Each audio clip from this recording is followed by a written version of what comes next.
હું માનું જ છું કે આ શાસ્ત્રોમાં શમશાનની વિધિઓમાં વચ્ચેથી ગામ વચ્ચેથી એ આખી લઈ જવાની વિધિ એટલા માટે જશે કે આપણા પૂર્વજો આપણને કહેવા માગે છે કે અંતે આ સ્થિતિમાં જ જવાનું છે, તું જોઈ લેજે.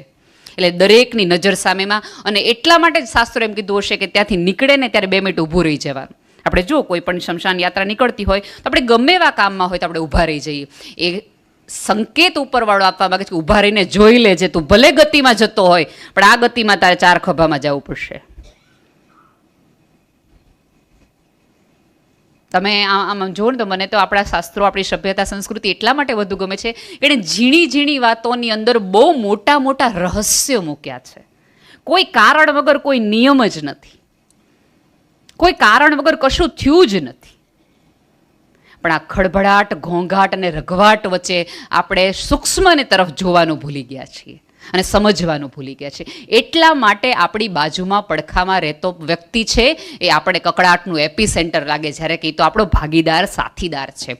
તમારો પરિવાર છે એ તો તમારું જનરેટર છે. તમારી જગત આખામાંથી તમારી લાઇટ વહી જાય ત્યાંથી તમારે આવે. અત્યારે બધાના પર્સમાં કે કારમાં એક પાવર બેંક હશે કે તમારું આખું ચાર્જિંગ વયું જાય ત્યાં જઈને કરી આવાય. તમારો પરિવાર એ તમારું પાવર બેંક છે દોસ્ત, એને સતત ચાર્જ કરતા રહેજો. નોળિયો અને સાપની લડાઈ થાય ને પંકજભાઈ, તો એવું થાય કે બંનેની લડાઈ એક સરખી થાય. નોળિયો લડાઈ વચ્ચે થોડીક વાર જઈ અને પોતાની નોળવેલ સૂંઘી આવે.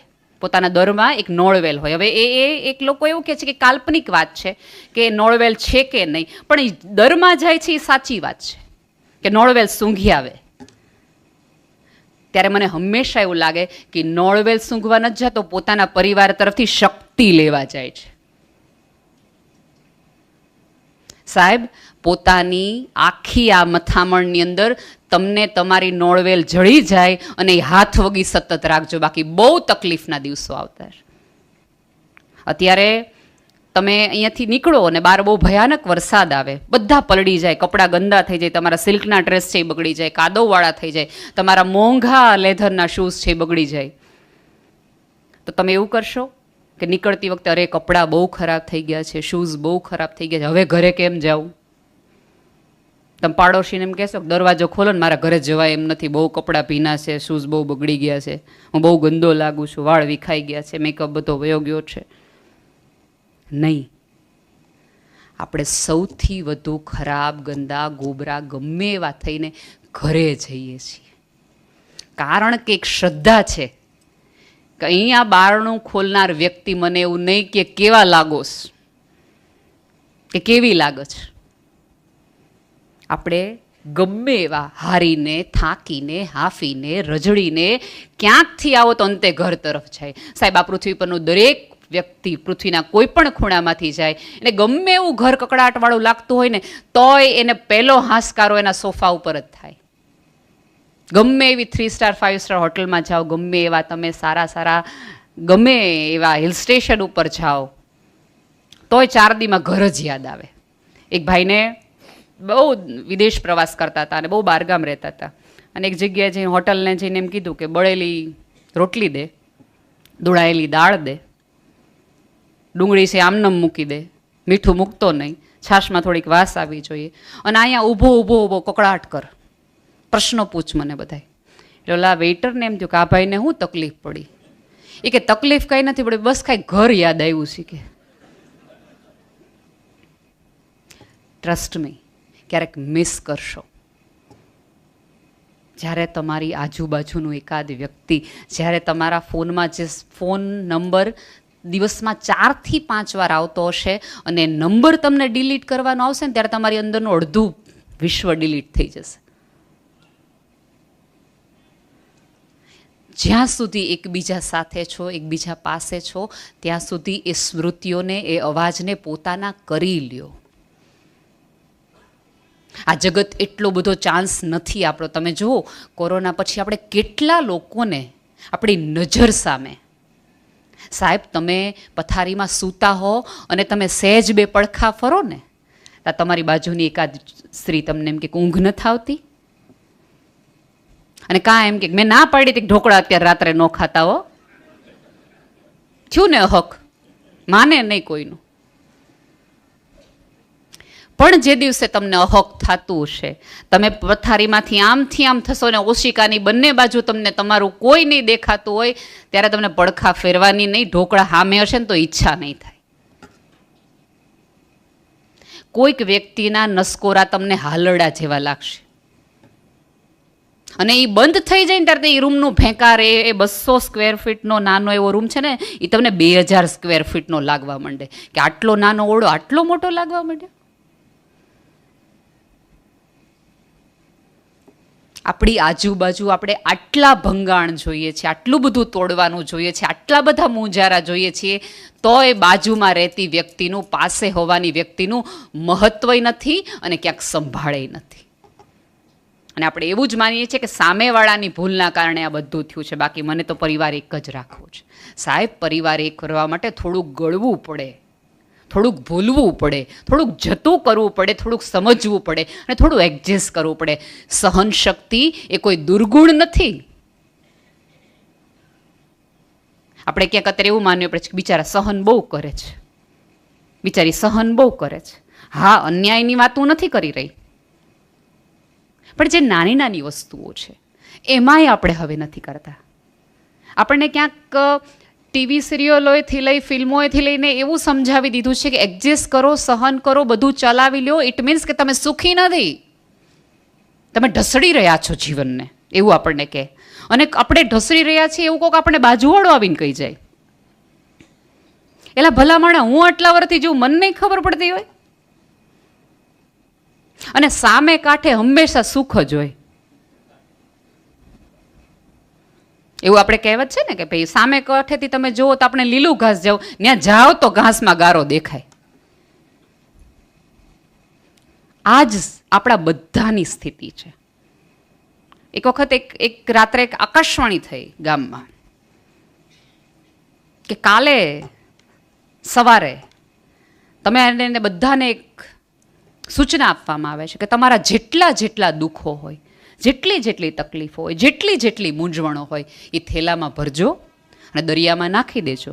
અને વળતી વખતે તમને જે સુખ જોતા હોય એનો વિચાર કરતાં કરતાં આવજો, કાલ સવારે તમને સુખ મળી જશે. પહેલાં તો બધાએ એમ કીધું કે આવું કાંઈ હોય નહીં, આવા કાંઈ ભાડ્યા નથી. પછી હવને એમ થયું કે છાના રસ્તે જવામાં શું વાંધો છે, ટ્રાય કરી લ્યો ને. કેમ આપણે કોરોનામાં કેટલી બધી ટ્રાય કરી નહોતી. કોક એમ કે લીમડો ખાવ, લીમડો કરી નાખે, કોક એમ કે લીમડો ઊંઘો તો કે ઊંઘી નાખે, કોક એમ કે પથારી નીચે રાખો તો પથારી નીચે, કોક એમ કે લીમડાના નીચે 3-4 વાર હાલો. બધુંય કરી જોયું. અખતરા કરવામાં કોને બાપની દિવાળી કરી લીધા. એવી જ રીતે એ આખા ગામે નક્કી કર્યું કે આપણે નાખીએ આવી દુઃખને, હાલો ને, એ બાને જાતું હોય તો. જે જે દુઃખો હતા બધા એ વિચાર્યું કોથળામાં ભર્યા, કોથળો નાખી આવ્યા દરિયામાં. અને બધા એકબીજાને હામાં મળે, બધા એકબીજાને હામાં મળે. એટલે આણે કર્યું, આણે કર્યું, આણે, અરે આણે કર્યું તો હવે સાચું થવાની જ છે. આકાશવાણી કીધું એમ જ થવાની શીખી. હવે આમ જુઓ તો એ શહેરની સવાર સુખરૂપ હોવી જોઈએ. ગામમાંથી બધા જ દુઃખ જતા રહ્યા હતા. સવારે ભાઈ પહેલાં વહેલા ઉઠ્યા અને જોયું તો કે છતનો કલર બદલાઈ ગયો હતો, થોડીક ઊંચી થઈ ગઈ હતી, રૂમ થોડોક મોટો થઈ ગયો હતો. પડદા જેવા જોતા હતા એવા જ ફ્લાવરવાળા આવી ગયા છે. એમ તો કહ્યું સાચું પડ્યું, સટાક દઈને ભાઈ મજાથી હોઈશું. પોતે તે થોડાક દુબળા થઈ ગયા હતા, વાળ નહોતા, વાળ આવી ગયા હતા, સરસ મજાના લાગતા હતા. અને બારી ખોલી જોતી હતી એવી જ કાર મજાની પડી હતી, ગાર્ડને હતું, જે જોતા હતા એ ફ્લાવર્સે હતા, બધું હતું. એમ જે પતી ગયું, આપણે સુખી બોસ. નીચે ઉતર્યા તો પત્ની સરસ રીતે ગુડ મોર્નિંગ કીધું તો કે લે આ તો રૂપાળી થઈ ગઈ. આય માય ગુતું એ કે બધું. અને રાજીનો રેડ થતો થતો એ માણસે દરવાજો ખોલ્યો અને આ માણસ ખાધીને જોયું, લે ઓલાનો આ પટેલભાઈનો બંગલો ભારે મોટો થઈ ગયો. લે અને હાડા 2 કાર, આપણે યાર એક જ કારમાં ગઈ. અને એની પત્ની તો ઓલા કરતાંય વધુ હારી, યાર આ તો પેલા કરતાંય વધુ હારી લાગે. અફસોસ લઈને અંદર આવ્યા. જેને પત્ની સુંદર થઈ ગઈ હતી, 2 કાર થઈ ગઈ હતી, બંગલો મોટો થઈ ગયો, તો એણે જ્યારે જોયું ત્યારે એને એમ થયું, એટલે આણે હાડા હેલિકોપ્ટરમાં ગયું, બહુ કરી જોયું. સેકન્ડ વારમાં સુખી ગામ અફસોસની યાદીમાં આવી ગયું. અત્યારે આપણે બધા જુઓ, આપણી પાસે બધાનો એક નાનો મોટો અફસોસ છે.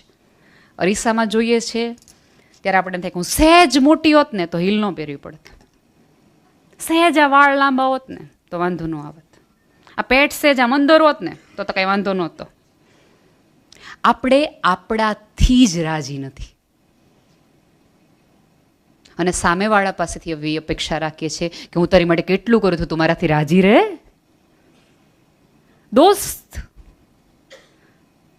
जैसा बजाओगे ऐसा ही सुनोगे. જેવા પડઘા વાપશો, જેટલું બોલશો એવા જ પડઘા પડશે. જ્યારે હું જ મારાથી રાજી ન હોય તો આ જગતની એક પણ વ્યક્તિ, એક પણ સંબંધ, પરિવારનો એક પણ વ્યક્તિ મારી સાથે રાજી ન રહે, કારણ કે મને મારી યારે મજા નથી આવતી. અને પરિવાર હોઈએ ત્યારે તો સૌથી મોટી વસ્તુ એ છે કે જ્યારે આપણે આપણાથી રાજી ન હોઈએ ત્યારે બાજુવાળી વ્યક્તિને પોતાની જેને સાથે સંબંધ જોડાણો હોય, જે પોતાનું હોય, એને તો ખુલ્લા દિલે કહેવાની ટેવ રાખીએ કે યાર મજા નથી આવતી, હમણાં આજકાલ હું બહુ ચીડાઈ જાઉં છું, હમણાં ખબર નહીં નાની નાની વસ્તુનું બહુ ટેન્શન આવી જાય છે. અજાણ્યા લોકોને પાસે જઈને આપણે પૈસા આપીને એમ કહીએ તમે મને થોડીક વાર સાંભળો ને. કાઉન્સિલર પાસે જઈએ છે, સાહેબ જેના ગર્ભમાંથી આપણે નીકળ્યા હોઈએ,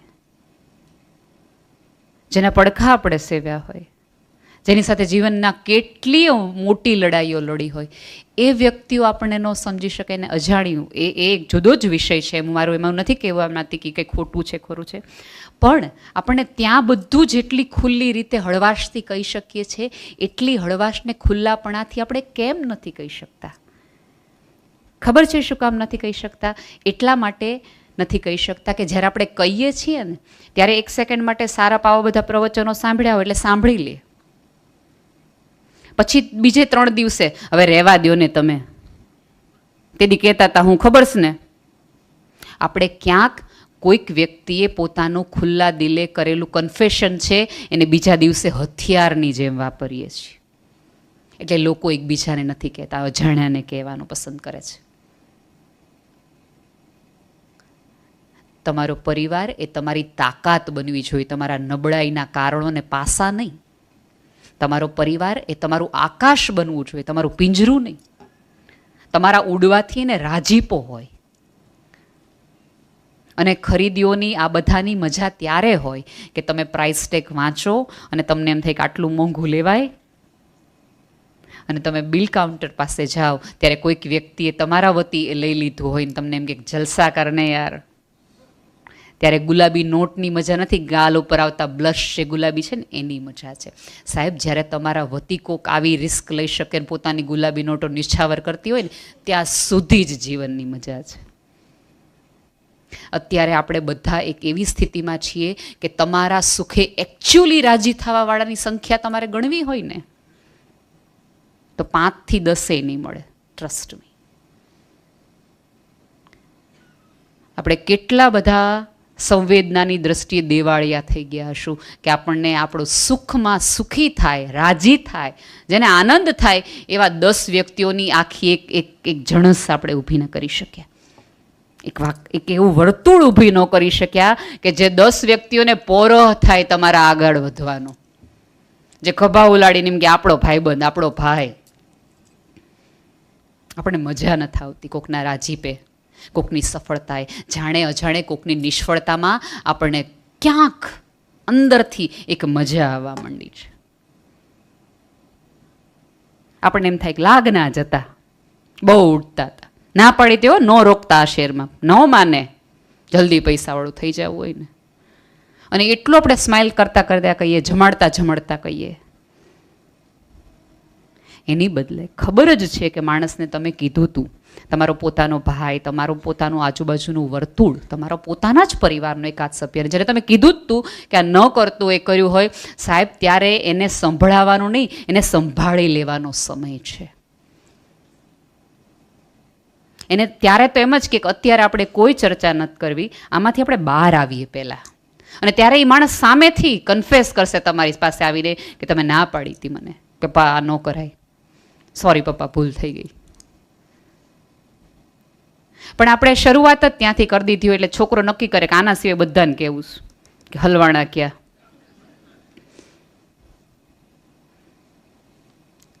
ભાઈઓને હાર્ટ એટેક એટલા માટે જ આવે છે ક્યાંક ને ક્યાંક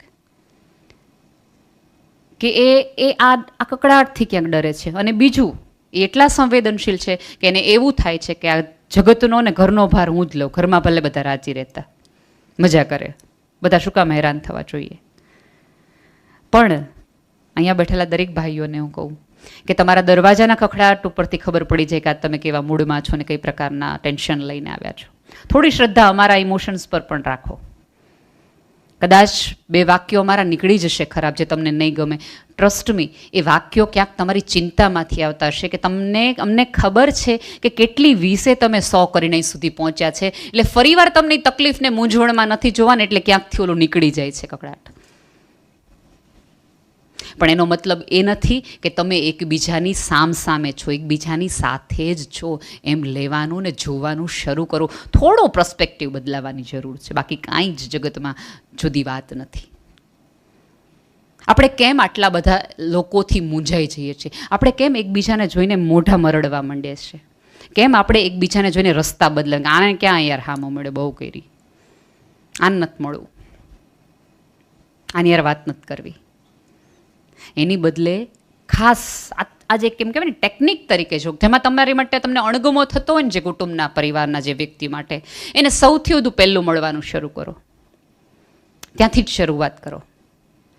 એકચ્યુઅલી તમે તમારી જાત સાથે જો સાચું બોલતા હશો ને તો એ વ્યક્તિએ કાંઈ તમારું એવું નથી બગાડ્યું હતું. બે વાક્યોની કદાચ આમથી આમ આપલે થઈ હશે.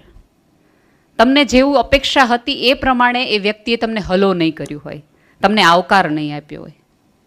હું તો માનું છું પહેલાના કરતાં અત્યારના માણસો વધુ સંવેદનશીલ ને સારા છે. પહેલા તો કેટલે ગળાકા ભરાય, ગમે એના રાજ્ય ઉપર ગમે વેચે. આપણે ગમે એવું અંબાણીને ઘર જઈએ જ ને કોઈ દી ભેગા કરી નક્કી કરીએ કે આજે આપણે પાડી દેવા. પહેલા તો એવું બધું હતું. કોકના રાજ્યમાં કોક જઈ આવે ને કોકનો ખજાનો લૂંટી આવે ને કોકની પત્નીને લઈ આવે ને કેવા બધા પ્રકારના માણસો હતા. એ પ્રમાણે તો આપણે બધા સતયુગના લોકો કહેવાઈએ. એ વાત આપણે કોઈ પાપે નથી કરતા. કોઈ એવે આપણને કોઈ આમ તમે જુઓ તો એવું ખરેખર કોઈ આપણી યાર એવું ખરાબ કર્યું નથી હોતું. 2-3 સાદા વાક્યો હોય કે જે ન બોલાવ્યા રીતે બોલાણા હોય, એનાથી વિશેષ કાંઈ જ નથી હોતું. અમારા બાળકો તો મંદબુદ્ધિના બાળકો છે, એની પાસે બુદ્ધિ નથી. પણ મારા બાળકો પાસેથી મને સૌથી વધુ સંબંધોની સારામાં સારી ટેકનિક મળી હોય ને તો એ ટેકનિક છે કે મને જ્યારે મળે છે ને ત્યારે નવી નેહલને મળે છે. ગઈકાલે ગુસ્સાવાળી મૂડ ન હોય એવી ખીજાઈ ગયેલી નેહલ હોય તો બીજે દિવસે સવારે મળે ત્યારે મને પ્રેમથી હક કરીને જ મળે છે. એ જૂના ચશ્માથી મને ક્યારેય જોતા નથી. અને આપણે બધા પોતાના જીવનના સંબંધોના વર્તમાન કાળના સોલ્યુશન હંમેશા ભૂતકાળમાંથી ગોતીએ છીએ અને એ પ્રમાણે વલણ કરીએ છીએ. ફોર એક્ઝામ્પલ, અત્યારે તમે બધા ભેગા થાઓ છો, આજે પર્યુષણનો છેલ્લો દિવસ હોય ને આવતા વર્ષે જ હવે તમે મળવાના હો, પહેલા દિવસે હોય, અને આજે કદાચ તમારા કોઈના ચપ્પલમાંથી આમથી આમ થોડી રગજગ થઈ હોય તો બીજી વખતે નેક્સ્ટ પર્યુષણના પહેલા દિવસે એ બેન હામાં મળે તો આપણે કતરાઈએ જ તે, ગઈ વખતે કેવું મારા ચપ્પલનો ઘા કરી દીધો હતો. પણ એક બેને તમારા ચપ્પલને સાઈડમાં કર્યા, એટલી જ સરસ રીતે સાઈડમાં કર્યા, એ બેન તમને નહીં યાદ રહે.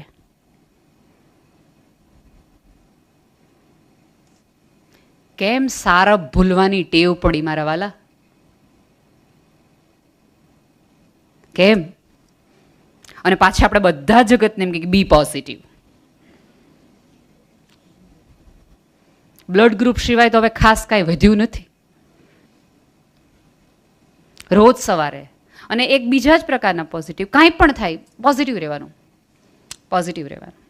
પોઝિટિવ રહેવાનો એનો અર્થ એવો નથી કે જગતમાં થતા તમામ અન્યાયો તકલીફોને એક્સેપ્ટ કરી લેવાના. તમારી પોઝિટિવિટી તમારી નપુસંગતામાંથી ન આવવી જોઈએ, તમારી સાર્થકતામાંથી આવવી જોઈએ, તમારી ક્ષમતામાંથી આવવી જોઈએ, તમારી આવડતમાંથી, તમારી સમજમાંથી આવવી જોઈએ. આપણે ત્યારે એવું ન કહી શકીએ કે પતિએ પત્નીને તમાચો મારી દીધો ને પછી આપણે એમ કહીએ કે તને સમજતો જ હોય પ્રેમ કરવાનો, પ્રેમ જ કરતો હોય, બેન પોઝિટિવ રહેવાનું. ત્યારે પોઝિટિવની જરૂર નથી, ત્યારે અવાજ ઉઠાવવાની જરૂર છે.